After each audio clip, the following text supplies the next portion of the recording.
পাশের গ্রামের মানুষ এখনো সন্ধ্যা নামলেই সেই ভাঙা স্কুলঘরটাকে এড়িয়ে চলে। সবাই বলে সেখানে আজও হাঁটে আক্তারার আত্মা, যে একসময় ছিল ওই স্কুলের ছাত্রী, এখন শুধু ছায়া। স্কুলঘরটা বহু বছর হলো পরিত্যক্ত। ভাঙা বেঞ্চ, ছাদ থেকে ঝুলে থাকা মরিচা ধরা পাখা, আর জানালার কাছে শুকনো রক্তের দাগ, সেটাকে যেন একটা মৃত দেহের মতো মনে হয়। গ্রামের লোকজন রাতে সেখানে গেলে অদ্ভুত একটা কাঁপুনি অনুভব করে। কেউ কেউ বলে ভেতর থেকে চুলকাটা মেয়েছেলের হাসি শোনা যায়, আবার কেউ বলে জানালার উপারে একটা মেয়ে চুপচাপ তাকিয়ে থাকে। কিন্তু এসব গল্প কেউ বিশ্বাস করত না রাইজান। শহর থেকে নতুন এসেছে, তাই গ্রামের মানুষকে সে বরাবর কুসংস্কারাচ্ছন্ন ভেবে হাসত। এক সন্ধ্যায় বন্ধুরা তাকে চ্যালেঞ্জ দিল, ভাঙা স্কুল ঘরে গিয়ে অন্তত 10 মিনিট দাঁড়িয়ে থাকতে হবে। রাইজান জেদে রাজি হল। ঘরে ঢুকতেই, দরজা ঠেলে ভেতর ঢুকতেই একটা ঠান্ডা হাওয়া তার মুখে এসে লাগল। বাইরে তখনও সন্ধ্যার আলো, কিন্তু ঘরের ভেতরটা অস্বাভাবিক অন্ধকার। মাটিতে ভাঙা কাচের উপর পা পড়তেই একটা কটমট আওয়াজ হলো।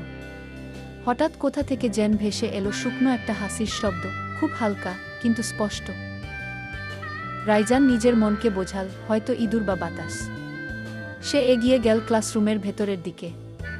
দেয়ালে পুরনো ব্ল্যাকবোর্ডটা এখনো আছে, চক দিয়ে লেখা অদ্ভুত কিছু। আমাকে ফিরিয়ে দাও। রাইজান হাত বাড়িয়ে লেখাটা ছুতেই মনে হলো যেন চকটা না থেকে কারো ঠান্ডা আঙুল তার আঙুল ছুঁয়ে গেল। সে ঝাঁকুনি খেল, পেছনে ঘুরে দেখল কেউ নেই। কিন্তু ঠিক তখনই ক্লাসরুমের পেছনের দিক থেকে একটা মেয়ের কণ্ঠ ভেসে এলো, ফিসফিস করে, তুমি আমার বই এনেছ? রাইজানের বুক ধক করে উঠল। সে বলল, কে কে ওখানে?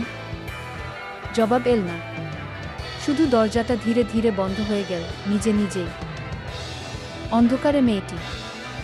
ঘরের অন্ধকার একটু ঘন হতে থাকে। রাইজান মোবাইলের আলো জ্বালায়। আলো পড়তেই সে দেখল কোণের বেঞ্চে একটা মেয়ে বসে আছে। সাদা ফ্রক, মাথা নিচু, চুল ভেজা ভেজা। রাইজানের মুখ শুকিয়ে গেল। তুমি আক্তারা? মেয়েটি ধীরে ধীরে মাথা তুলল। তার চোখ দুটো গর্তের মতো ফাঁকা, একদম কালো। সে ঠোঁট না নাড়িয়ে বলল, তোমরা আমার সঙ্গে যা করেছিলে তার জবাব তো দেবে।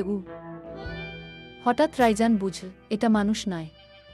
সে পিছিয়ে দরজার দিকে দৌড়াতে গেল, কিন্তু দরজা যেন ইটের দেয়ালে পরিণত হয়েছে। মেয়েটি ভেসে ভেসে তার দিকে এগোতে লাগল। প্রতিটি পদক্ষেপের সঙ্গে ঠান্ডা হাওয়া বয়ে যেতে লাগল। রাইজান শেষবারের মতো চিৎকার করল, আর ঠিক তখনই পুরো স্কুল ঘরটা অন্ধকারে ডুবে গেল। পরদিন সকালে